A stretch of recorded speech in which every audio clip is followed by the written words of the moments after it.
പുണ്യാത്മാക്കളെ, വിചാരധാരയിലേക്ക് ഏവർക്കും സ്വാഗതം. ഇന്നത്തെ വിഷയം കേരളീയർക്കാണ് ഓണം എന്നതാണ്. ഓണം എന്നൊരു ആഘോഷം കേരളത്തിൽ മലയാളികൾക്കിടയിൽ മാത്രമാണ് ഉള്ളത്. മറ്റ് ഒരു സംസ്ഥാനത്തുമില്ല.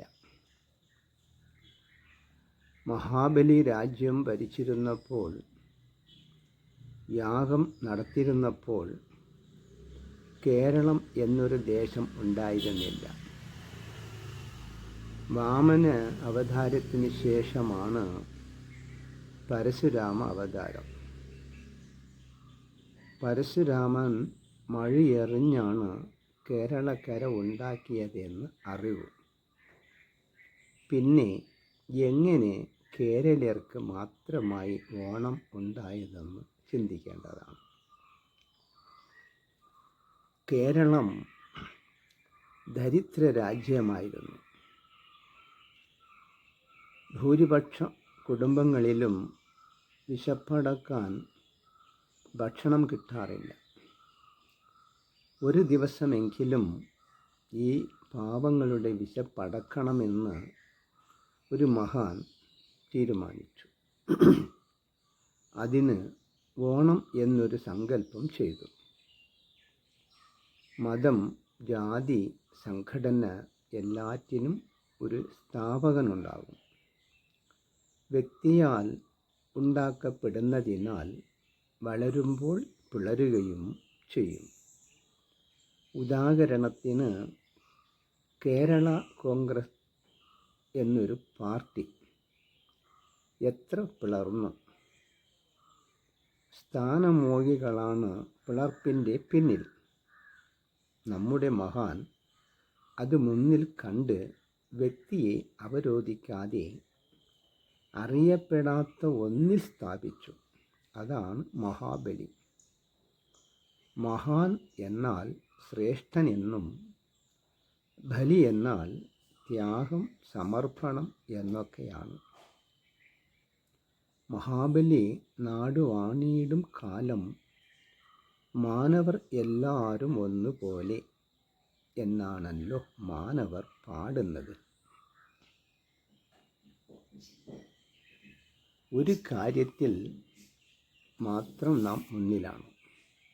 സ്കൂളിൽ വലിയവനും ചെറിയവനും എന്ന് തിരിച്ചറിയാതിരിക്കാൻ വേണ്ടി യൂണിഫോം കൊണ്ടുവന്നു സമത്വമുണ്ടാക്കി. അതും ആരും സഹായിച്ചിട്ടല്ല. ജനാധിപത്യത്തിൽ മത്സരിക്കുമ്പോൾ മത്സരാർത്ഥി പാർട്ടിക്കാരനാകും. ജയിച്ചാൽ അയാൾ പാർട്ടിക്കാരനല്ല, ആ മണ്ഡലത്തിൻ്റെ ജനപ്രതിനിധി. മന്ത്രിയായാലോ സംസ്ഥാനത്തിൻ്റെ എല്ലാമായി. അതാണല്ലോ നമ്മുടെ സംവിധാനവും. നമ്മുടെ ചക്രവർത്തി ജാതി മതമടങ്ങിയ സമൂഹമാകുന്ന പ്രജകളെയാണ് ഭരിച്ചിരുന്നത്. പക്ഷേ ഓണം ആഘോഷിക്കുന്നത് ഹിന്ദുക്കൾ മാത്രം. ചിന്തിക്കുക. സർവസ്വവും ഭഗവാന്റെ ആയപ്പോൾ ഭക്തനെ സ്വതലത്തിൽ താമസിക്കാനായി അനുവദിച്ചു.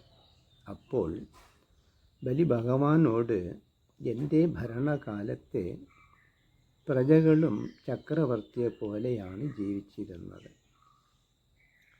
അടുത്ത ഭരണത്തിൽ അവർ എങ്ങനെ കഴിയുന്നു എന്നറിയാനായി വർഷത്തിലൊരിക്കൽ അവരെ കാണാൻ അനുവദിക്കണം എന്ന് പറഞ്ഞു.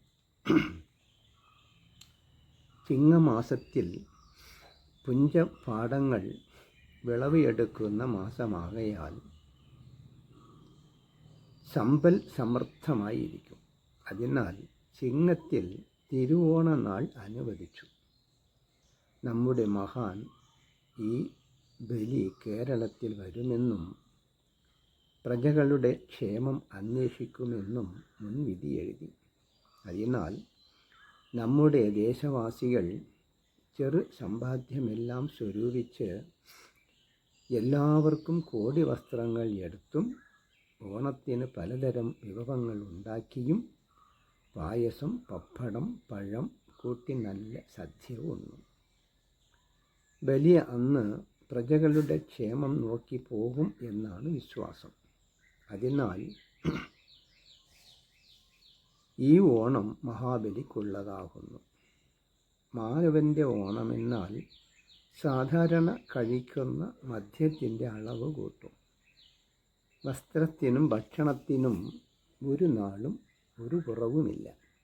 അതിനാൽ ഇത് മാനവൻ്റെ ഓണമാകുന്നു. പാത്രമറിഞ്ഞ് ബലിദാനം ചെയ്തതിനാൽ ഭഗവാന്റെ ആയിത്തീർന്നു. തന്നെ ആശ്രയിച്ച ഭക്തനെ സംരക്ഷിക്കേണ്ട കടമ ഭഗവാന്റേതാണ്. ഒരു രാജ്യം ഭരിച്ചിരുന്ന ബലിക്ക് അടുത്ത മന്വന്തരത്തിൽ സാവർണ്യ മനുവിൻ്റെ കാലം വരും വരെ ത്രൈലോക്യത്തിൻ്റെ ചക്രവർത്തി സ്ഥാനമാണ് ലഭിക്കുന്നത്. അതുവരെ സ്വതലത്തിൽ താമസിക്കണം. പ്രധാന കവാടത്തിൽ പാറാവുകാരനായി ഭഗവാൻ തന്നെ ഉണ്ടാവും. സ്വതലത്തിൽ ബലി ഉള്ള കാര്യമറിഞ്ഞ് രാവണൻ കാണാൻ വന്നു. കവാടത്തിൽ കുള്ളനായ ഒരു പാറാവുകാരനെ കണ്ട രാവണൻ ബഹുമാനിക്കാതെ ഉള്ളിൽ കടക്കാൻ ശ്രമിച്ചു. കുള്ളൻ തൻ്റെ പാദത്തിലെ പെരുവിരൽ കൊണ്ട് ഒന്ന് തോണ്ടിയിട്ടു. ലങ്കയിൽ ചികിത്സിക്കുന്ന എണ്ണപ്പാത്തിയിൽ ചെന്നാണ് രാവണൻ വീണത്. ഹരി ഓം.